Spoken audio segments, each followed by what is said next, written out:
This is a guided walkthrough for the Advent of Cyber 2024 event on TryHackMe, and this is day 7, otherwise known as task 13, and the theme of today's task is AWS log analysis. Let's make the text a little bit bigger on the screen so that we don't have to strain ourselves reading it. Okay, maybe a little smaller. Okay. So the text reads here, as Sockmas approached, so did the need to provide those without with something to read. Care for wares tried to make it their mission, a gift for all wares, a Sockmas tradition. Although they had some, they still needed more. To pick up some books, they'd head to the store. The town's favorite books, with no doubt make them jolly. They ticked off the list as they filled up the trolley. With the last book ticked off, the shopping was done. When asked for their card, the ware handed them one. I'm sorry, he said, as the shop clerk reclined. I can't sell you these books as your card has declined. The ware had put them back. As they walk in confusion, how could this be? An attack? An intrusion? And when they logged on, the ware got a scare. To find the donations, they just weren't there. Okay, so today's theme is monitoring in an AWS environment. Care for Ware's infrastructure runs in the cloud, so they chose AWS as their cloud service provider, also known as a CSP. Instead of their workloads running on physical machines on premises, they run on virtualized instances in the cloud. These instances are in AWS, called EC2 instances. And that stands for Amazon Elastic Cloud Compute Cloud. A few members of the Wareville SOC aren't used to log analysis on the cloud, and with a change of environment comes the change of tools and services needed to perform their duties. Their duties this time are to help Care for Wares figure out what happened to their charity's funds. To do so, they will need to learn about an AWS service called CloudWatch. AWS CloudWatch is a monitoring and observability platform that gives us greater insight into our AWS environment by monitoring applications at multiple levels. CloudWatch provides functionalities such as monitoring of the system and application metrics and configuration of alarms on those metrics for the purposes of today's investigation. Though we want to focus specifically on CloudWatch logs. Running an application in the cloud environment can mean leveraging a lot of different services. For example, a service running in an application, a service running functions triggered by that application, a service running the application backend, etc. This translates to logs being generated from a lot of different sources. CloudWatch logs make it easy for users to access, monitor, and store logs from all these various sources. A CloudWatch agent must be installed in the appropriate instance for the application and system metrics to be captured. A key feature of CloudWatch logs that will help the Wareville SOC squad and us make sense of what happened in their environment is the ability to query application logs using filter patterns. Here are some CloudWatch terms you should know before going further. Okay, so there's event logs. A log event is a single log entry recording an application event. These will be timestamped and packaged with log messages and metadata. Log streams. Log streams are collections of log events from a single source. And log groups. Log groups are collections of log streams. Log streams are collected into a log group when logically it makes sense. For example, if the same service is running across multiple hosts.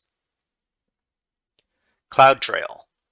CloudWatch can track infrastructure and application performance, but what if you wanted to monitor actions in your AWS environment? These would be tracked using another service called AWS CloudTrail. Actions can be taken by a user, a role granted to a user giving them certain permissions, or an AWS service and are recorded as events in AWS CloudTrail. Essentially, any action that the user takes via the Management Console or AWS CLI or service will be captured and stored. Some of the features of CloudTrail include Always On. CloudTrail is enabled by default for all users. JSON formatted. All event types captured by a CloudTrail will be in the CloudTrail JSON format. Event history. When users access CloudTrail, they will see an option Event History. Event history is a record of the actions that have taken place in the last 90 days. These records are queryable and can be filtered on attributes such as resource type. Trails. The above-mentioned event history can be thought of as the default trail, included out of the box. However, users can define custom trails to capture specific actions, which is useful if you have some bespoke monitoring scenarios that you want to capture and store beyond the 90-day event history retention period. Deliverable. As mentioned, CloudWatch can be used to access single points for logs generated from various sources. CloudTrail is no different and has an optional feature enabling CloudTrail logs to be delivered to CloudWatch. As mentioned, CloudTrail helps capture and record actions taken. These actions could be interactions with any number of AWS services.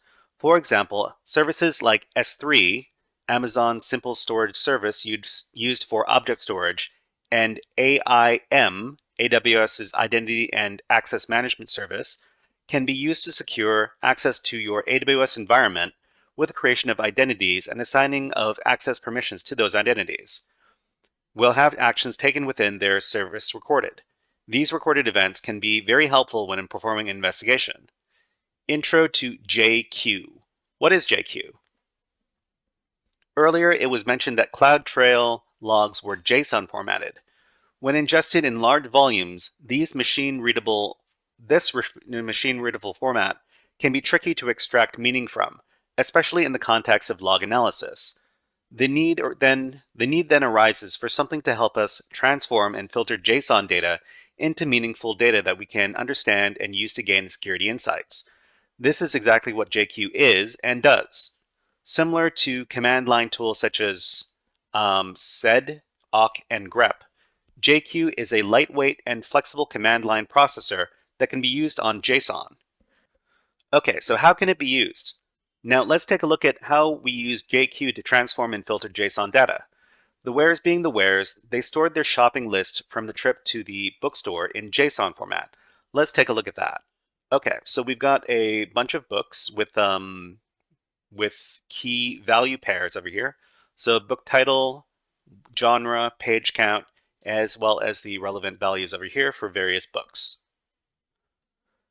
JQ takes two inputs, the filter you want to use, followed by the input file. We start our JQ filter with a dot, which tells JQ we're accessing the current input. From there, we want to access the array of values stored in our JSON with the brackets. Making our filter with a dot bracket, for example, let's run the following command. So JQ dot bracket booklist.json. The command would result in this output. So I think this is basically retrieving all the information from this JSON file. So we've got the entries for all the various books that are formatted in the JSON format here. Once we've accessed the array, we can grab elements from that array by going one step deeper. For example, we can run this JQ command. So we've got over here the same kind of command as before, only we're only getting the book titles because we're piping this command into .book title, which only returns that key. Okay, so if we wanted to view all book titles contained within the JSON file, this would return a nicely formatted output like this. So this is just all of the book titles from the file. That's a lot nicer to look at, isn't it? It gives you an idea of what JQ is and what it does. Of course, JQ can filter and transform JSON data in many additional ways. In our upcoming investigation, we'll see the tool in action. The peculiar case of care for wares dry funds. Now that we have refreshed our knowledge of AWS CloudTrail and JQ alongside McSkitty, let's investigate the peculiar case of care for wares dry funds. The responsible where for the Care for Wares charity drive gave us the following info regarding this incident. We sent out a link on the 28th of November to everybody in our network that points to a flyer with details of our charity. The details include the account number to receive donations. We received many donations the first day after sending out the link, but there were none from the second day on. I talked to multiple people who claimed to have donated a respectable sum. One showed his transaction, and I noticed that the account number was wrong. I checked the link, and it was still the same. I opened the link, and the digital flyer was the same except for the account number. McSkitty recalls putting the digital flyer, Wareville Banking Account QR PNG, in an Amazon AWS S3 bucket named Wareville Careforwares. Let's assist McSkitty and start by finding out more info about that link. Before that, let's review the information that we currently have to start the investigation. The day after the link was sent out, several donations were received. Since the second day after sending the link, no more donations have been received. A donator has shown proof of his transaction. It was made 3 days after he received the link. The account number in the transaction was not correct. McSkitty put the digital flyer in the AWS S3 object named Wareville Bank Account QR.png under the bucket Wareville Careforwares. The link has not been altered. Okay, so now we have some connection details about how to finish this room. So let's start the virtual machines. The first thing we need to do is we need to click on the Start Machine button over here. So go ahead and click that. And the virtual machine associated with this room should start up in about 2 minutes or so. So while we're waiting for the machine to start up, let's go over a couple more details about what we're supposed to do in this room. Okay, Glitch did it. Let's examine the CloudTrail logs related to the Wareville Careforwares S3 bucket. For a quick example, a typical S3 log entry looks like this. So we've got a bunch of different information about the interaction between the user and the S3 bucket over here. So we've got stuff like user identity, and we've got username. So just a lot of different information, including stuff like the IP address from that was recorded, as well as the bucket name that was accessed, and a lot of other data as well.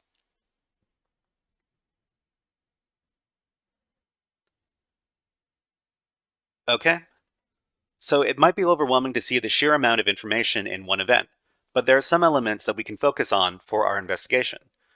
So we've got user identity, details about the user account that acted on the object, event time, when did the action occur, event type, what type of event occurred, for example, an AWS API call, or AWS console sign-in, AWS service event, the event source, from what service was the event logged, the event name, what specific action occurred, for example, list objects or get object bucket, or get bucket object rather, the source IP address, from what IP did the action happen, the user agent, what user agent was used to perform the action, for example, Firefox or AWS CLI, and the request parameters. What parameters were involved in the action, for example, the bucket name.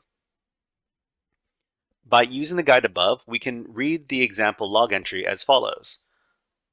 The IAM user, Wareville collector, listed all objects, list objects event, of the S3 bucket named AOC CloudTrail Wareville.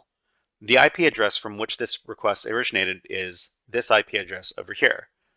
The user agent indicates that the request was made using the AWS SDK tool for Go. Now that we know where to look, let's use JQ to filter the log for events related to the Wareville Bank Account QR.png S3 object. The goal is to use the same elements to filter the log using JQ and format the results into a table to make it more readable. According to McSkitty, the logs are stored in Home Wareville Logs directory. To start, click on the terminal icon on the desktop and enter the 2 commands below. Okay, so we need, in our virtual machine over here, we're going to open up the terminal, and we're going to do that by clicking on this button over here, and that's going to open up a terminal. So our terminal is open now, so we're going to move over into the Wareville Logs directory with this command over here. It's going to be cd space Wareville Logs. Okay, and then hit enter. And then we're going to list out the contents of the directory by using the ls command. So it's ls, enter.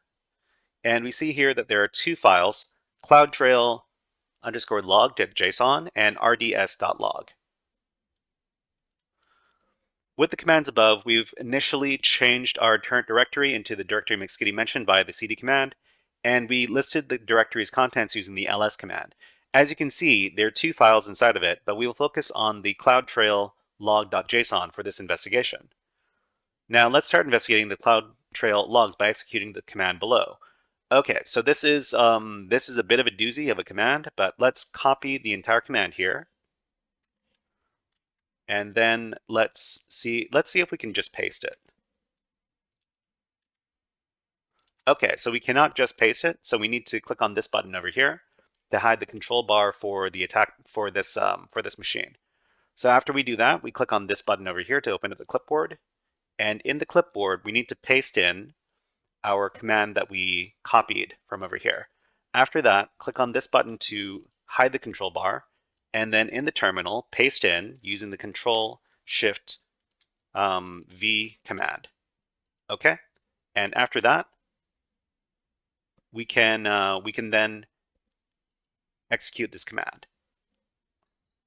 Okay, so this is going to return a bunch of this log data based on some parameters that we set.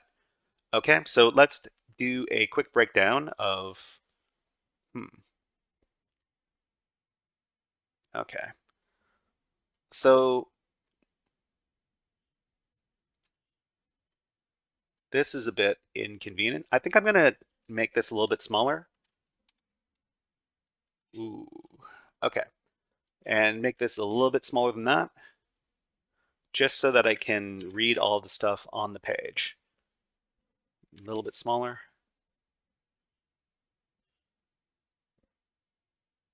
Okay, I think we can read this okay now. So this part of the command over here, filter is going to, the R flag is going to tell JQ to output the results in raw format instead of JSON. Note that the filter section is enclosed with single quotes. The last part of the command accepts the input file, which is CloudTrail log.json. Okay, the next part of the command is the .records. It instructs JQ to parse the events in the records container element. The records field is the top element in the JSON formatted CloudTrail log. The next section over here is going to be select event source, s3.amazonaws.com, and request parameters bucket name equals whereville care for wheres. All right, so using the previous command's output, the filters on the event source and the request parameters bucket name key, and the value s3.amazonaws.com is used to filter events related to the Amazon AWS S3 service, and the value whereville care for wheres is used to filter events related to the target S3 bucket. Okay, so it's going to make this a little bit bigger so that we can see the info a little more clearly. Okay. As you can see in the command output, we were able to trim down the results since all the entries are from S3. However, it is still a bit overwhelming since all the fields are included in the output. Let's refine the output by selecting the significant fields. Execute the following commands below. Okay, so we have another command that we need to paste into the terminal here. So we're just going to paste in everything from JQ until CloudTrail.log, CloudTrail_log.json, copy that, and then go over to the control bar here. In the clipboard, select everything there and delete it, and then paste in the new command, and then close out the control bar, and then let's paste in the command into the terminal here. I'm going to make this a little bigger. Okay, and then we're going to paste in the command. And then after that, we're going to run the command. Okay, but what did this do? As you can see, we have appended another pipe after our previous filter. Let's discuss it quickly. So over here, this part of the command here, the piped filter uses the previous command's output and formats it to only include the defined keys, such as .event_time, .event_name, and .user_identity, .username. The defined keys are enclosed with square brackets to process and create an array with specified fields from each record. Note that the string //NA inside the double quotes is included purely for formatting reasons. This means that if the defined key does not have a value, it will display NA instead. As you can see in the results, we could focus on the notable items, but our initial goal is to render the output in a table to make it easier to digest. Let's upgrade our command with additional parameters. Okay, so we have another command that we're supposed to run here. Okay, as usual, highlight everything from JQ until the end over here, copy it, and in the control panel, everything inside the clipboard, clear that, and then paste in the new command, and then close out the clipboard.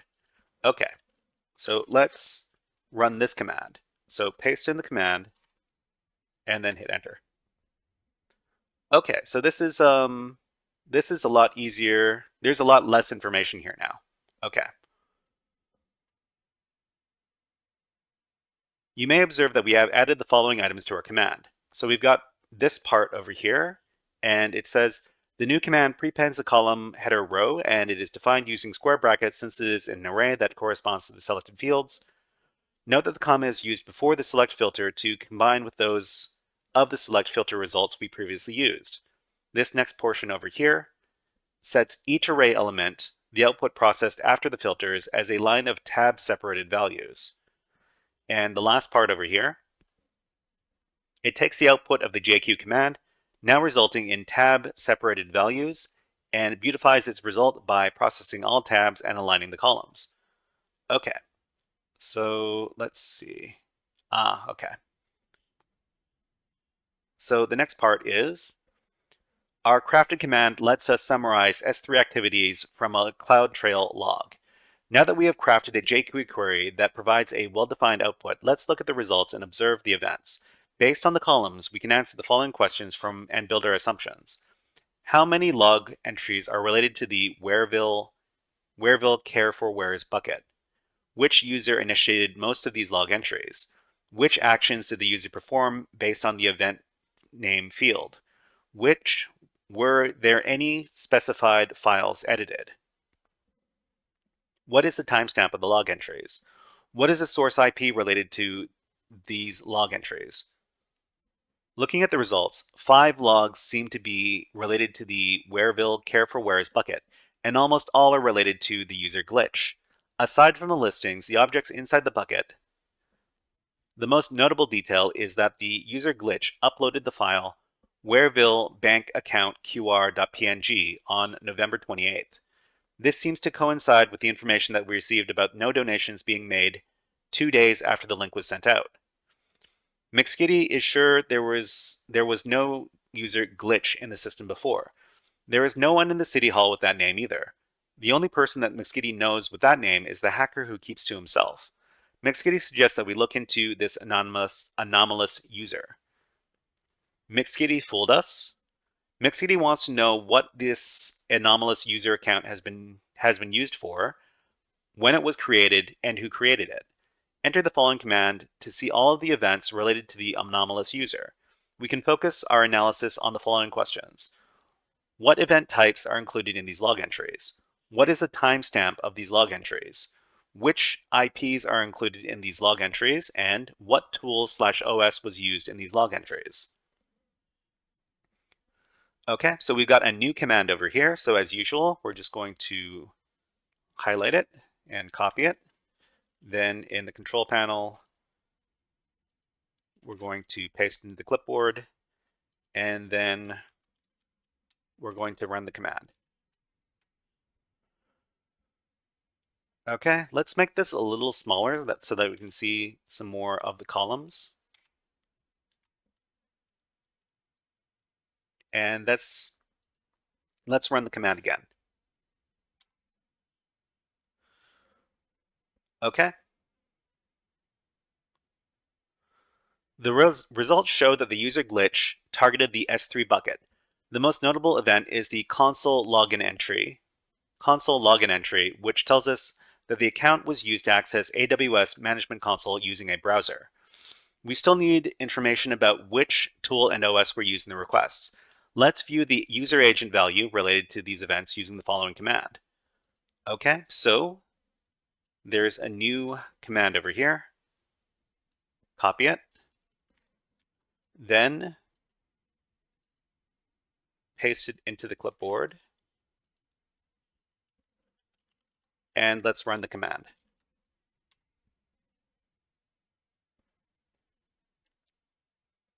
There are two user agent values included in all log entries related to the glitch user. Okay, so this is the user agent right here. So we're talking about a Mozilla. So I think this is Firefox, and it is from a Macintosh with an Intel chip, Mac OS 10. Okay, and there is also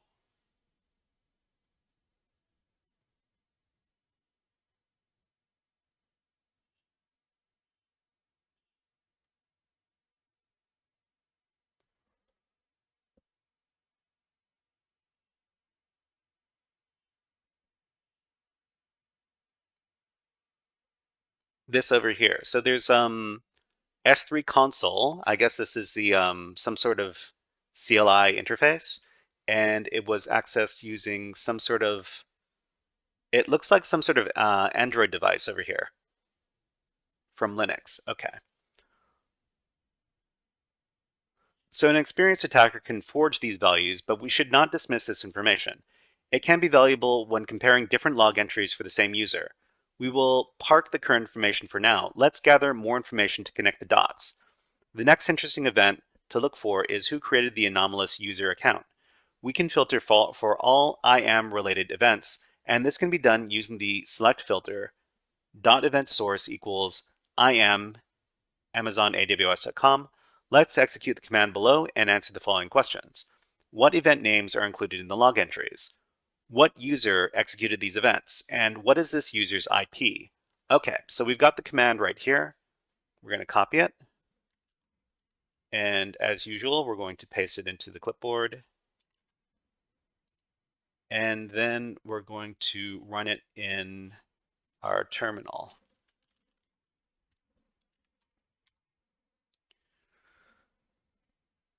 Okay, so what are the questions?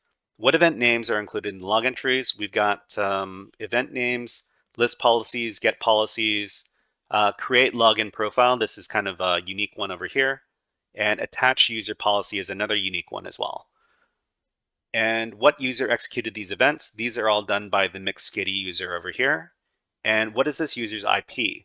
So we can see their IP over here, and it kind of bleeds over into the next column over here.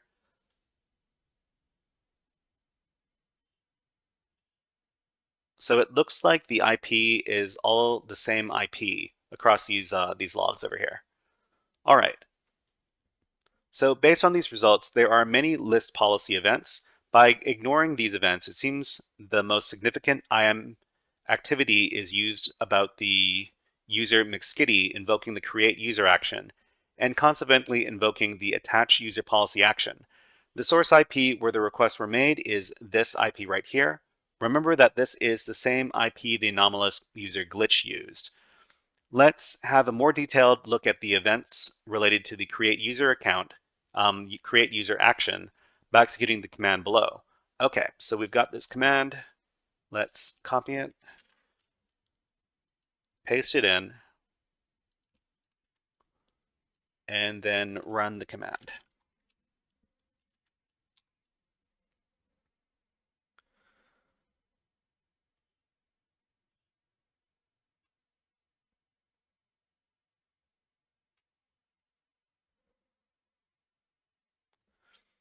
Based on the request parameters in the output, it can be seen that the user McSkitty was the person who created the anomalous account.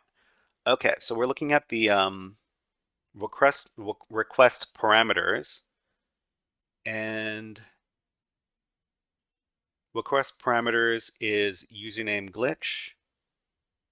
Am I missing something here?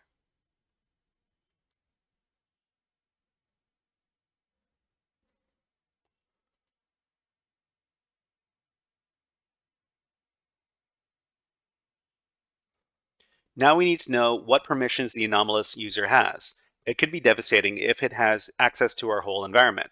We need to filter for the attach user policy event to uncover the permissions set for the newly created user. This event applies access policies to users, defining the extent of access for the account. Let's filter for the specified event by executing this command below. Okay, so this command right here.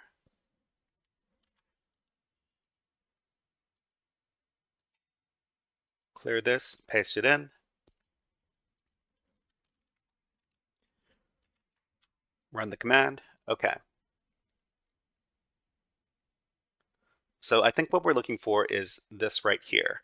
So policy ARN is equal to administrator access. So McSkitty is baffled by these results. She knows that she did not create the anomalous user and did not assign the privileged access. She also doesn't recognize the IP address involved in the event and does not use a Mac OS. She only uses a Windows machine. All this information is different to the typical IP address and machine used by McSkitty. So she wants to prove her innocence and asks to continue the investigation. Logs don't lie. McSkitty suggests looking closely at the IP address and operating system related to all the anomalous events. Let's use the following command below to continue with our investigation. Okay, so let's run this command.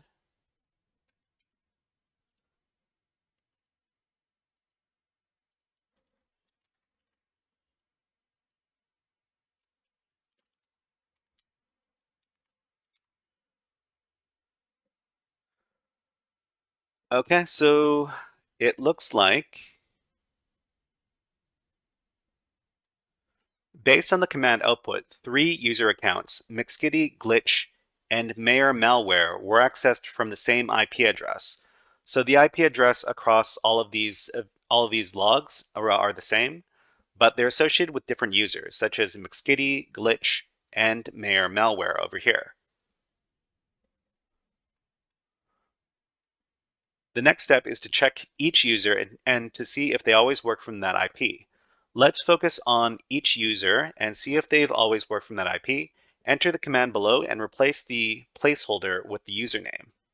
Okay, so we're going to run this command a few times, and we're going to be changing it out each time we run it. So let's copy the command over. Let's clear this, and let's run the command. So we need to change out this placeholder over here. Whoops.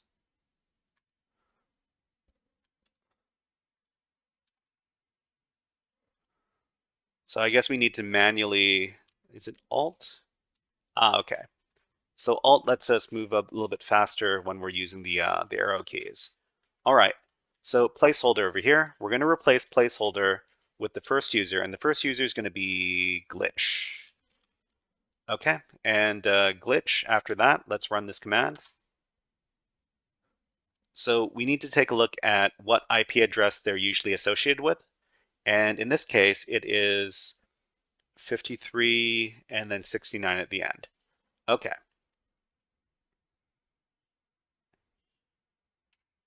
And then we're going to replace the next one with McSkitty. Okay, so we replace Glitch with McSkitty.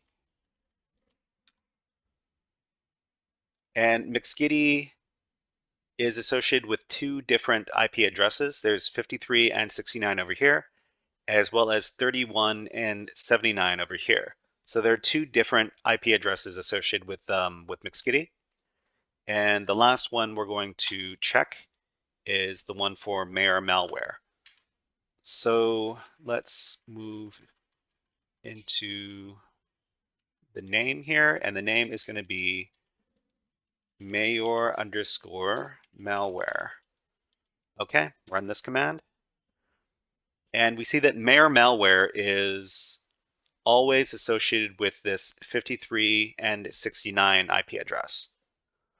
Okay, so while gathering the information for each user, we can focus our investigation on the following questions. Which IP address does each user typically use to log into AWS? Which OS and browser does each user typically use?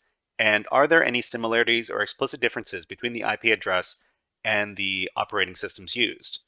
Okay, so for example, we've got Mayor malware over here, and Mayor malware is always using a Macintosh.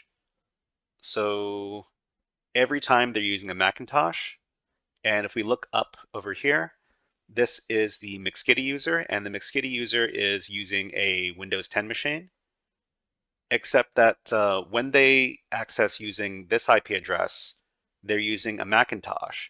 So it could be that Mayor malware is impersonating McSkitty. And let's take a look at the glitch user. So the glitch user, I think, is up here. And the glitch user is using a Macintosh as well. So there might be a correlation between McSkitty and Mayor malware because they're both using Macintosh. Okay, let's go back down to the bottom. So based on the results, we have proven that McSkitty used a different IP address before the unusual authentication was discovered. Moreover, all evidence seems to point towards another user after correlating the IP address and user agent used by that user. Who do you think it could be? McSkitty has processed all the investigation results and has summarized them below. The incident starts with the anomalous login with the user account McSkitty from this IP right over here, 53 ending in 69. Shortly after the login, an anomalous user account glitch was created. Then the glitch user account was assigned administrator permissions, and then the glitch user accessed the S3 bucket named Wareville Care for Wares and replaced the Wareville bank account QR.png file with a new one. The IP address and user agent used to log into glitch, McSkitty, and malware accounts were the same. The user agent string and source IP of the recurrent logins by the user account McSkitty are different. Definite evidence. McSkitty suggests gathering stronger proof that this person was behind the incident. Luckily, Wareville Bank cooperated with us and provided their database logs from their Amazon Relational Database Service, also known as RDS. They also mentioned that these are captured through their CloudWatch, which differs from the CloudTrail logs as they are not stored in JSON format. For now, let's take a look at the bank transactions stored in the RDS log file. Since the log entries are different from the logs we previously investigated, McSkitty provided some guidance on how to analyze them. According to her, we can use the following command to show all of the bank transactions. Note that grep is a Unix line utility used for searching strings within a file or input stream. Okay, so we're going to grep and we're going to look for insert pattern, this pattern in the rds.logs file. So let's do that. So we're going to grep for the insert pattern in the rds.log file. Okay, so all of these inserts are associated with this Mayor malware over here. And then we have a bank account number over here. Okay. From the command above, McSkitty explained that all insert queries into the RDS log pertained to who received the donations made by the townspeople. Given this, you can see in the output that 2 recipients of all donations made within November 28th, 2024. Okay, so we've got Mayor malware and the Care for Wares Fund. As shown above, the Care for Wares Fund received all the donations until it changed into a different account at a specific time. The logs also reveal who received the donations afterwards, given the account owner's name.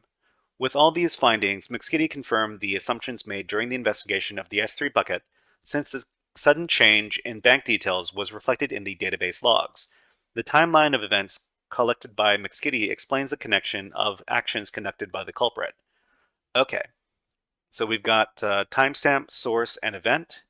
So last donation received by the Care for Wares Fund was this timestamp here, and bank details updated on the S3 bucket happened at this time. And then first donation received by Mayor Malware happened at this time over here. So to finish the room, we need to answer some questions. So the first question is, what is the other activity made by the user glitch aside from the list object action? So what we need to do is we need to use some certain commands, and I'm just going to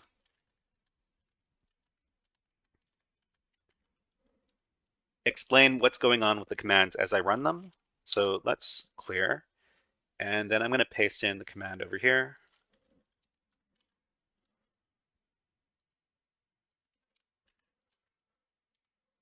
So in this case, what we need to do is we need to search for the glitch user as well as the not the list object action over here. And what we're going to do is we're going to select the username, user identity username equals glitch over here. And the event name is not list object on this JSON file over here. And we're going to look for the event names. So this is only going to return event names. So when we run this, it only returns the event names associated with glitch. So we see here that there are a few different ones, but the answer that they want is this action right here, which is called put object. So let's use that as the first answer, put object, and submit that. Okay, so what is the source IP related to the S3 buckets, S3 bucket activities of the user glitch? Okay, so the next one is going to be the same as the previous action, but we're going to be editing this a little bit. And we're going to edit this so that we don't have an and anymore. So we're just looking for activities associated with the username glitch here. And if we do this, we're going to get a lot of, okay, let's get rid of the grep event name as well. So we get a lot of information here, but we're specifically looking for the IP address. So what we're going to do is we're going to run that command, but we're going to grep for the word source, as in source IP. So we see here that the source IP address is 53.94.209.69. So let's submit that IP address. So 53.94.201.69. 53.94.201.69. Oh, I made a spelling a typo. Okay, so let's submit that. Okay, now it is correct. Great. Okay, next question. Based on the event source field, what AWS service generates the console login event? Okay, so for this question, we're going to be using this command over here.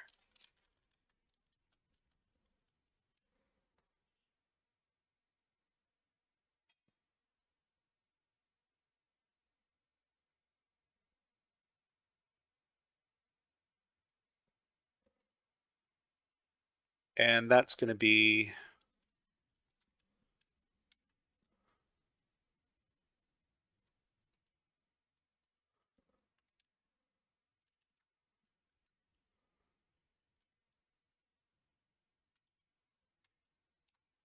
oh, okay.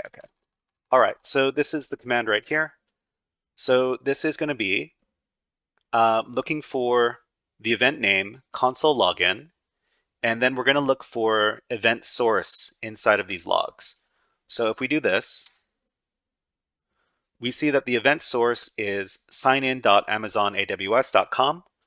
Okay, so let's provide that as the answer. Signin.amazonaws.com. Okay, so the next question is, when did the anomalous user trigger the console login event?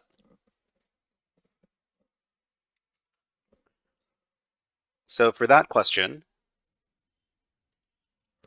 we're going to use this command over here.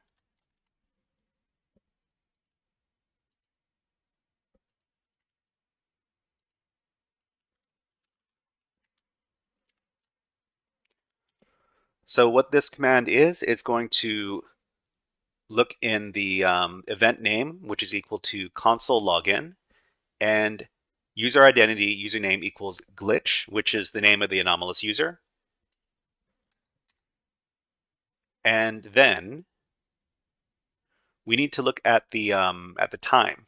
So one of these is going to be the timestamp, and this is it over here, event time. So we just need to copy this and then go to our clipboard. In the clipboard, copy it again, and then go over to the TryHackMe page and paste it in, click on submit. Okay, next question, what was the name of the user that was created by the McSkitty user? So we know from the details above that it was glitch, so we can just answer glitch and click on submit. Okay, and what type of access was assigned to the anomalous user? So if we wanted to find out what access was given to this user, we can use this following command over here. Let's paste it in.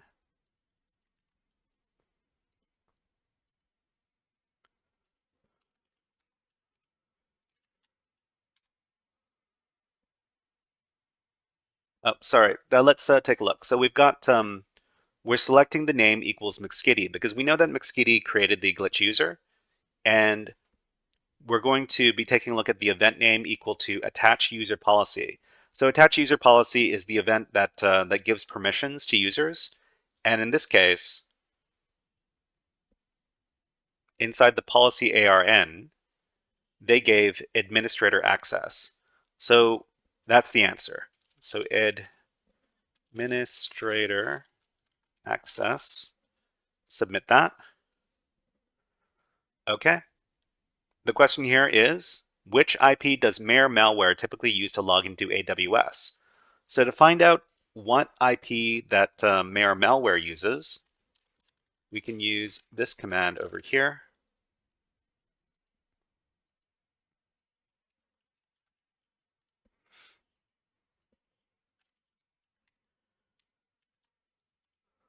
Okay, so first of all, we look for Mare malware using .useridentity.username, Mare malware, and then we're going to grep for the source IP over here. So when we do that, we say that the source IP for Mare malware is always 53.94.201.69. So let's put that in as well. 53.94.201.69. Submit. And what is McSkitty's actual IP address? So we can get both of McSkitty's IP addresses with this command over here. So it's actually the same command that we ran previously, but we're replacing Mare malware with glitch. So we just replace Mare malware here with glitch, and then we see that all the IP addresses are over here, and we're looking for the IP address that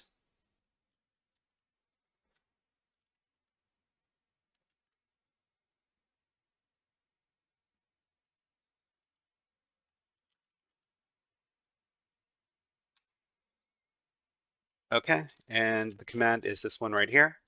So we're looking for all of the logs associated with McSkitty over here, and then we grep source. Okay, I'm not too sure what happened there, but this is McSkitty's actual IP address, which is this one, which starts with 30 and ends with 79. So that is 31.210.15.79. Okay, so what is the bank account number owned by Mare malware? So in this case, we're not actually looking at the other. We're looking at the other file that we looked at, and that is we actually gave a command earlier to take a look at these details here, and it is grep insert rds.log. So let's run that command again. So grep insert rds.log. And we see here that Mirror Malware's bank account is this one right here. I'm just going to copy it. And then we're going to copy it again in the clipboard. And we're going to provide this as the answer. So down here,